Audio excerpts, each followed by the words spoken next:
Good evening and welcome to BJC Mitzvah Day number 229, part 4. Using Sefer Hachinuch Mitzvah that keeps us on its way.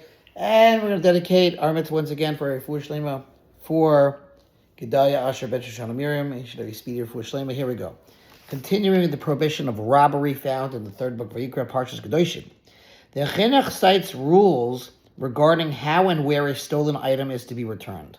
Also included in these laws is the law of one who steals from his fellow in a settled area and wants to return it to him in the wilderness, what the law pertaining to such a person would be. These laws include also the law of one who steals from his fellow and subsumes it within a sum of money that he pays him for another purpose. That the law is that in so doing, he fulfills his obligation to return the money. Furthermore, if he returns the stolen money to the owner's purse, he has fulfilled his obligation. However, this is so only if the purse already has money in it. As it has been established that we follow the principle of Rabbi Yitzchak, who says that a person is in the habit of constantly touching his purse to ascertain how much is in it. And it could therefore be assumed that he will count his money. The owner's counting and thereby discovering a stolen item's return, where the owner did not otherwise know that the stolen object was returned, will exempt the thief from further responsibility as long as the stolen item is not a living creature. The case of a thief who died before returning the stolen item. Also included is the law of one who robs and then dies. The law is that whether he fed the stolen item to his children before Yeush, before despair of the owner, or whether he fed it to them after Yeush, after the owner despaired.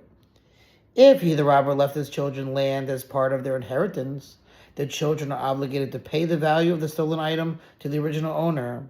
However, if the inheritance did not include land, the orphans should not be obligated to pay for the stolen items from the movable property that their father bequeathed to them. Were it not for the enactment of the Goinim, which is certain rabbis from the time period, says here the Goinim were heads of the Babylonian academies who lived after the Talmudic era until the period of the Rishonim from the 7th through the 11th centuries. That's when the Rishonim took over.